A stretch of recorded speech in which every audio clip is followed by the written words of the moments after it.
오늘 받을 하나님 말씀은 열왕기하 23장 19절에서 20절 말씀입니다. 열왕기하 23장 19절에서 20절 말씀 다 같이 합독하도록 하겠습니다. 전에 이스라엘 여러 왕이 사마리아 각 성읍에 지어서 여호와를 경노하게 한 산당을 요시야가 다 제거하되 베델에서 행한 모든 일대로 행하고 또 거기 있는 산당의 제사장들을 다 제단 위에서 죽이고 사람의 해골을 제단 위에서 불사르고 예루살렘으로 돌아왔더라. 아멘. 목사님 말씀 주시겠습니다.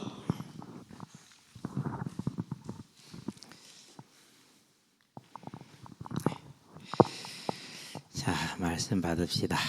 마음들이 좀 심란하겠지만 왕의 수고입니다. 받을 숫자에다가 쓸 고자니까 쓴 것을 마다하지 않고 받아들인다, 그런 의미입니다. 저와 여러분이 하나님의 나라를 향해 나아갈 때, 또 말씀을 따라 살아갈 때 이러한 어려움들이 오지요. 그래서 예수님이 요한복음 16장 33절에 세상에서 너희가 환난을 당할 것이다 라고 얘기를 했어요. 또 마태복음 5장에서 팔복을 말씀하시면서 나와 복음을 위하여 너희가 비방과 또 억울함을 당하는 것은 기뻐하라, 너희에게 큰 복이다 얘기를 했어요. 왜 그렇습니까? 사단이 세상을 속여서 세상으로 하여금 하나님을 대적하게 하고, 사단이 사람들을 속여서 사람들로 하여금 하나님을 대적하게 하는데, 그 세상과 사람들이 제국이기도 하고 황제이고 통치자들이고 권세자들이기 때문에 그 권세를 가지고 그 힘을 가지고 약한 개인인 믿는 사람들을 또 저항하지 못하는 교회를 핍박하기 때문에 반드시 어려움과 환난이 따라오죠. 그 어려움과 수고가 따라올 때, 그 어려움을 피하지 않는 것을 수고했다라고 얘기를 하는 겁니다. 저와 여러분이 하나님 앞에 나아갔을 때 마태복음 25장 21절에서 주께서 뭐라고 말씀하셨습니까? 잘했다, 착하고 충성된 종아, 이 수고했다라는 그 하나님의 평가를 우리에게 다가온 문제 가운데에서 잊지 않게 되길 바랍니다. 놓치지 마시게 되길 바랍니다. 피하지 마시게 되길 바랍니다. 피하는 사람들이 어떤 사람들이라고 그랬습니까? 계시록 21장 8절에 보니까 두려워하는 자들과 그랬어요. 그 두려워하는 자들이 누구냐? 예수를 믿는 걸 두려워하는 거예요. 왜 두려워하죠? 예수를 믿었을 때 오게 될 어려움과 환난들이 있기 때문에 그걸 두려워서 피하는 겁니다. 그래서 저와 여러분들은 하나님 앞에서 끝까지 믿음에서는 그런 삶을 살게 되길 바랍니다. 자, 오늘 우리가 지금 보고 있는 6주째 보고 있잖아요. 요시야 왕이 그 길을 갔어요. 참 대단한 은혜를 입었습니다. 먼저 몇 살에 왕이 됐습니까? 8세입니다. 우리로 말하면 초등학교 1학년이죠. 왕이 되어서 정말 전심으로 하나님의 성전에서 예배 드릴 것을 바랍니다. 그런데 아버지 암몬 왕이 살해를 당했잖아요. 그 말은 무슨 말입니까? 그만큼 왕권이 불안하고 약해졌다는 얘기고, 다른 면으로는 유다에도 하나님을 경외하지 않는 불경건의 생각이, 하나님이 세운 기름 부은 자를 죽였잖아요. 다윗 왕은 하나님이 기름 부은 사울을 죽일 수 있고 죽일 만한 이유도 분명했는데도 불구하고 안 죽이잖아요. 왜? 경외하기 때문에 하나님을. 그런데 이 시대에 돼가지고는 그 하나님을 경외함이 사라졌어요. 자기들이 세운 왕, 하나님이 세운 왕을 죽였죠. 그렇다는 얘기는 8세 된 왕이 올라가서도 그 세력을 제어할 힘이 없다라는 걸 말합니다. 그런 상태에서 이제 하나님을 바라보면서 포기하지 않고 8년을 견딘 겁니다. 마침내 성전에 가서 예배를 할 수 있게 됐죠. 그렇게 성전에 가서 예배를 드리는데 아직도 성전에는 뭐가 많습니까? 성전에는 아직도 우상의 제단들이 많습니다. 우상의 제단들이 있다면 뭐가 있다는 겁니까? 거기에 필요한 각종 기구들이 있겠죠. 기구들이 있을 뿐만 아니라 뭐가 있습니까? 이제 우상들도 있죠. 이것은 이제 우리가 23장을 보면서 하나하나 다 보았죠. 실제로 다 있었던 것들이에요. 그리고 성전 안에 제사장들, 레위인들만 있어야 되는데 거기에 뭐가 있어요? 우상의 제사장들이 있었어요. 심지어는 창기들도 있었어요. 남창 여창. 그러니 이런 성전을 바라보고 있고 그 성전에 가서 한쪽에 여호와의 제단 앞에서 제사를 드리는 그 초라한 모습, 얼마나 마음속으로 그 사실이 어렵고 힘들었겠습니까? 그렇다는 얘기는 무슨 말입니까? 이 우상의 세력들이 언제든지 왕을 죽일 수 있다라는 소리죠. 그 불안함이 항상 잠재되어져 있었겠죠. 그런 상황 속에서 뭐 한 겁니까? 믿음을 지켰고 하나님께 간구하고 기도하죠. 제대로 제사도 못 지내는데 마침내 12년이 되었을 때, 그러니까 20살이 되었을 때죠. 이제 그럴 때 유다와 그리고 이스라엘까지 뭐 할 수 있게 됩니까? 이제 우상을 제거하게 됩니다. 1차입니다. 자, 그럼에도 불구하고 무엇도요? 아직도. 왜요? 12년에 이렇게 했다고 역대하 34장에 기록을 하고 있는데 열왕기하 23장에서는 몇 년 차라고 그럽니까? 18년 차라고 그래요. 26살 때죠. 이때 또다시 성전부터 시작해서 어디까지요? 북이스라엘까지. 여기까지 우상을 제거를 시작하잖아요. 그러니까 여기에서 이미 한 차례 했는데도 아직도 그대로 남아있어요. 많이 남아있어요. 그대로는 아니겠지만. 그러면 이 기간에 걸친 노력을 한번 생각해 보시게 되길 바랍니다. 작은 노력이 아니죠. 얼마나 지난하고 얼마나 힘들었겠습니까? 이렇게 어렵게 갑니다. 자, 이러한 때에 하나님이 뭘 주셨습니까? 이렇게 가는 길에 하나님이 은혜를 주시죠. 자, 그러면 먼저 어려운 걸 먼저 볼게요. 세 아들이 있었습니다.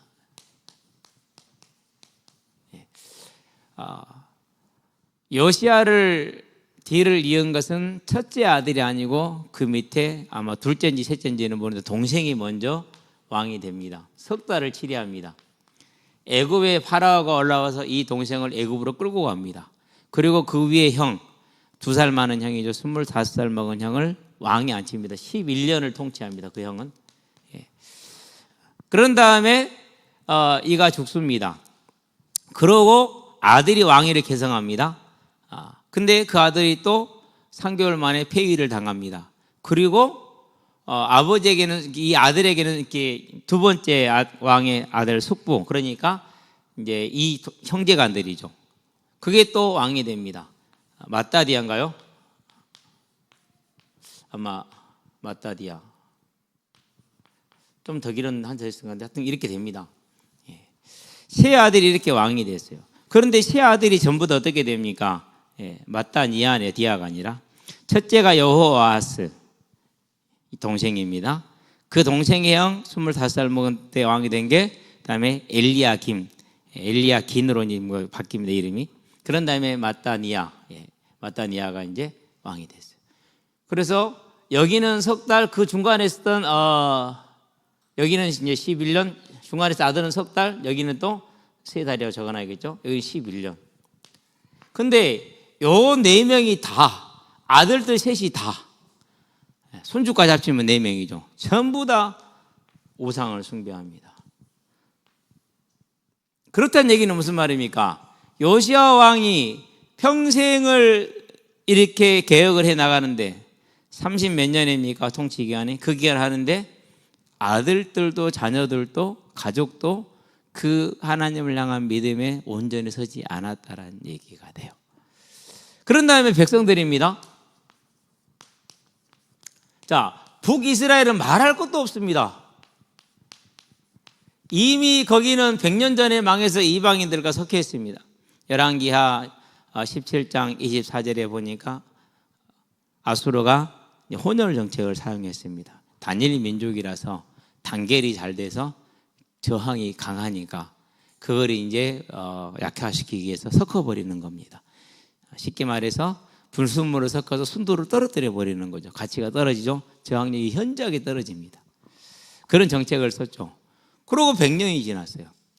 100년이 지났기 때문에 히스기야 왕 때 유월절 지키자니까 대다수 북이스라엘 백성들이 뭐라고 대답을 했어요? 조롱했어요. 몇몇만 와서 같이 유월절 예배를 드렸지 대다수 유대인들 열지파들이 다 조롱했어요. 그게 역대기에는 기록되어 있어요. 열왕기에는 기록이 안 되어 있는데 역대기에만 기록이 되어 있어요. 자, 히스기야 왕 때 그랬어요. 근데 그 다음에 므낫세잖아요. 그 다음에 암몬요, 그런 다음에 요시야잖아요. 시간이 좀 지났지. 특히 므낫세가 55년이나 치리를 했는데, 그러니 이스라엘은 오직 했겠냐고. 더욱 더 심화된 상태이죠. 더군다나 이방인들은 아이씨 우리 신 아닌데, 자기들 신 아니잖아요. 그렇죠? 원래는 자기들 신이 맞아. 왜? 아담에서 출발한 뿌리이기 때문에. 그런데 그렇게 했단 말이에요. 그러니까 더 북이스라엘은 저항이 심합니다. 유다도 다르냐? 아닙니다. 유다도 같습니다. 증거가 11개에 나오죠. 이제 23장 26절에 므낫세의 죄로 말미암아서 므낫세의 죄를 떠나지 않은 겁니다. 므낫세의 죄로 말미암았다는 얘기는 므낫세의 죄 때문에 회개하는 유다를 용서하지 않는다라는 게 아닙니다. 하나님 어떤 하나님입니까? 출애굽기 34장 6절에 뭐라고 그러니까 여호와로다 여호와로다 인자가 많고 궁길이 많으시고 노하기를 더디하시는 분이다 이렇게 얘기를 했어요.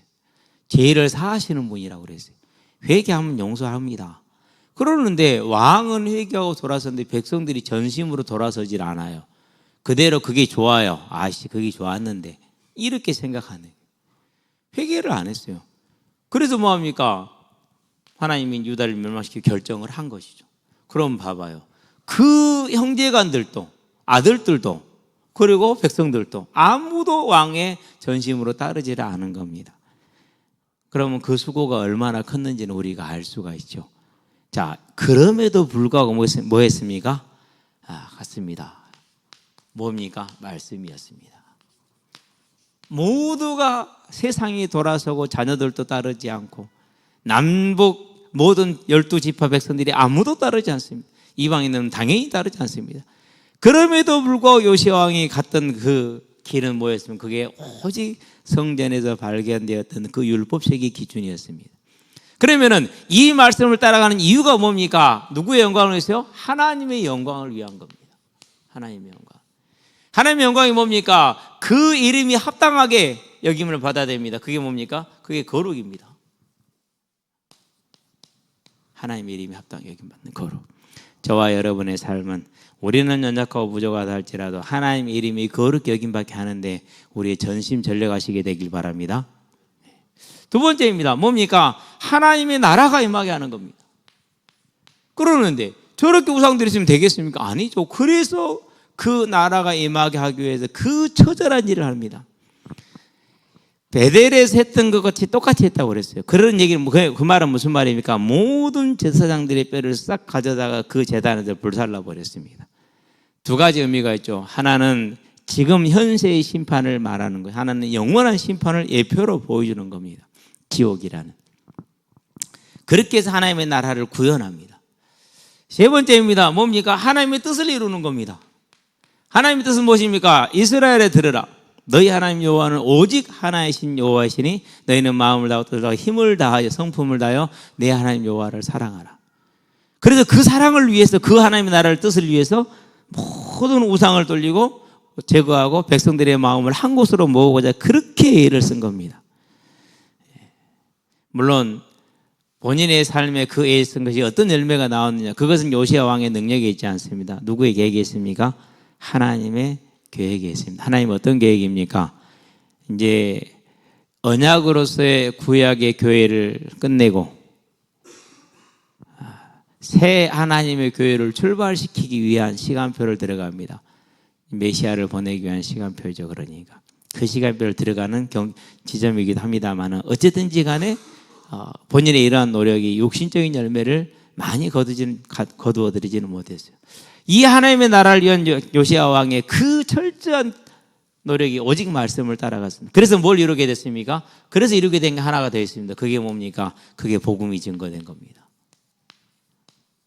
300년 전에 이것은 우상에 불과하고 이것은 헛것이라는 사실을 증거하기 위해서 요시야라는 왕이 유다에서 일어나서 이 제단에서 분양하는 모든 자들의 뼈를 이 제단 위에 사를 것이라라고 선지자가 분명히 얘기를 했고 그 말씀의 성취를 보았어요. 그건 뭘 뜻하는 겁니까?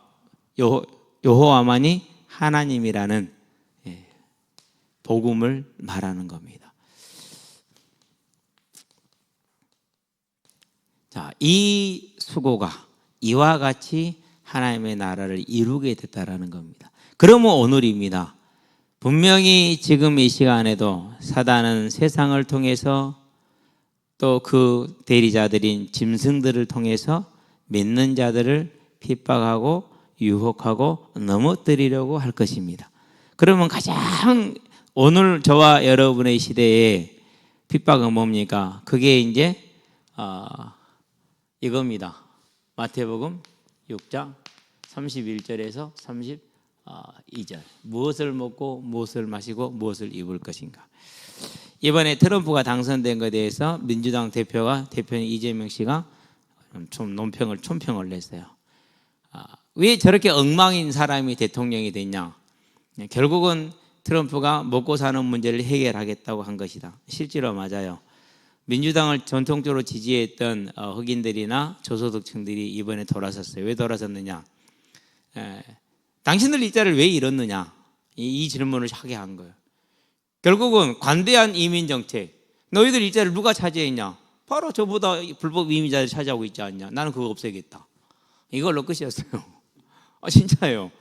당신들 일자리 누가 가져갔냐? 좀 봐봐라. 당신 일자리 잃었지. 그 일자리 누가 일하고 있냐 거기에.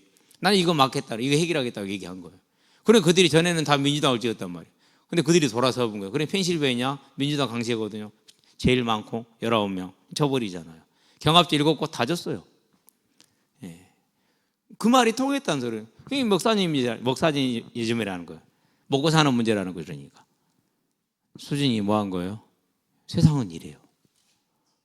최고의 나라라는 미국도, 그 나라의 최고의 지도자 대통령이 되는 사람도, 이 나라의 최고의 지도자 되기를 원하는 그 사람도 생각하는 수준이 이래요. 세상은 그럴 수밖에 없어요. 정치는 그럴 수밖에 없는 거죠.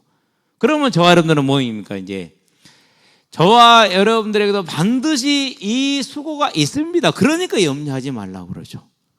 어려움이 있죠. 그러니까 염려하지 말라는 거죠. 그래서 대안을 주십니다. 디모데전서이죠. 6장이죠. 8절이죠. 기억하시는 분? 오늘 먹고 마실 것이 있은지 뭐 한 줄 알라? 족한 줄로. 그럴 순 없지요. 우리가 100세 시대인데 은퇴하고 20년 이상을 살아야 되는데 그걸 준비해야 되는데 자식들한테 짐 주기 싫은데 우리 다 그런 거 아닙니까? 그렇죠? 그런 마음이 있어요 없어요? 우리 다 그런 거 가지고 있다니까요. 주님이 그렇게 얘기하십니다. 걱정하지 마라. 건강하게 일하다가 일을 그만할 때 내가 데려갈게. 저와 여러분들에게 그 은혜가 임하게 되길 원합니다. 영혼을 가지고 나 누군지 알아? 그럼 그 자식들이 그렇게 하게 하지 마시게 되길 바랍니다. 건강하게 사시다가 아침 드시고 운동 마치고 집에 오셔서 아예 피곤하다 다 모이나 하고 가시게 되길 바랍니다. 아니 이게 오는 것은요 축복 가운데 오는데 가는 것은요 가볍게 가져야 돼요. 그래서 제가 예수 믿을 때 하나님 앞에 하는 첫 기도가 뭔지 압니까? 얘기하잖아요 항상. 하나님 저는요 병원에 죽으면 안 돼요. 요양원요 택도 없는 소리 하지 마세요. 오늘 설교 마치고 그러고 마치고 나서 주님 부를 때 가게 해주세요. 그렇게 기도했어요. 그런다고 또 막 젊었을 때 대거 그러면 안 됩니다. 그건 내 생각이지만 하나님 어떻게 할지는 알 수가 없지. 분명히 저와 여러분의 삶에 이 어려움이 있을 거라고 그랬어요. 서머나교회 어려움이 있었어요. 빌라델피아 교회 어려움이 있었어요. 예루살렘 교회 이 문제가 있었어요. 다. 우리는 특별히 목회자들은요 이거 꼭 기억을 해야 돼요. 실제로 이 문제가 정상적인 교회에 가장 성령이 충만할 때 있었다라는 사실이. 그러면은 지금 우리가 이렇게 풍성해. 그럼 뭘 쳐다보라는 소리죠? 혹시 우리가 중세에 거하고 있지 않는가? 진짜 자기를 살펴봐야 돼요. 여러분들은 그래도 좀 나아요. 저 같은 목회자들은 더더욱이 그래요. 정말로 무서워요, 그게. 우리 장혜지 집사님이 조카가 목회자예요. 이번에 개척을 당했더라고, 거기도. 교회 쫓겨났으니 개척을 해야죠, 이제. 이유가 뭐냐? 여러분 한번 들어보세요. 목사님이 다른 목사님의 설교를 참고를 많이 하셨나 봐요. 그래서 청년들이 표절이다, 그렇게 얘기를 했는가 봐. 근데 그걸 전달을 했더니 잘렸대요. 설교의 표절이 어디 있어요? 저는 그래요, 개인적으로. 설교의 표절은 없다. 똑같은 성경을 똑같은 성령에 의해서 맨날 같이 얘기하는데 틀린 게 이상한 거예요. 같아야 정상이에요. 그분 열심히 다른 분 설교라도 들었네. 나는 다른 분 설교도 안 듣는데 그럼 나는 뭐요? 주석을 보면은요, 다른 책들은 인용이 있어요. 주석이 인용이 아무것도 없어요. 다른 주석 보잖아요. 그 구절 그대로 와 있어요. 왜 그랬을까요? 내 창작물이 있을 수 없다라는 거예요. 내 창작물이 아니라는 거예요. 저는 설교의 표절은 없다고 생각해요. 차라리 챗 GPT 그거 돌린 것보다 훨씬 나아요. 챗 GPT는요, 그냥 제목 딱 넣어주면 지가 쫙 빼줘요. 본문 제목 넣어주면 설교 딱 빼줘요. 놀라운 것은 한 25% 정도 목사님들이 그걸 실제로 사용하고 계시더라고요, 설교에. 의향 있는 분들도 한 25% 30% 되고요. 그렇게 설교 준비하는 것보다 그래도 다른 분들 설교 듣고 본인이 은혜 받고 은혜 받는 거 가져와서 같이 하고, 저는 이게 훨씬 낫다고 생각을 해요. 저처럼 게으른 사람은 남의 설교 못 들어요. 남의 설교 못 들고 그냥 본인이 하지. 그래봤자 뭐 한 주간 동안 생각하고 기도하고 있다가 한 서너 시간이면 되는데 그게 뭐 어려워요. 그렇죠? 근데 그렇더라고요. 그게 뭘 뜻하는 겁니까? 나는 그게 문제가 됐다라는 청년들 자체가 더 이상해요. 그걸 문제로 삼았다는 청년들 자체가. 오히려 그런 거 아닌가요? 아, 목사님들이 공통적으로 이렇게 생각을 하시는구나. 이건 하나님의 음성. 이리 생각하는 게 맞지 않는가요? 저는 구원받는 백성에는 그렇게 생각한다고 생각을 해요. 상당히 좀 심각한 거죠. 모르겠어요. 생각보다 다를 수 있으니. 저는 그렇게 해요.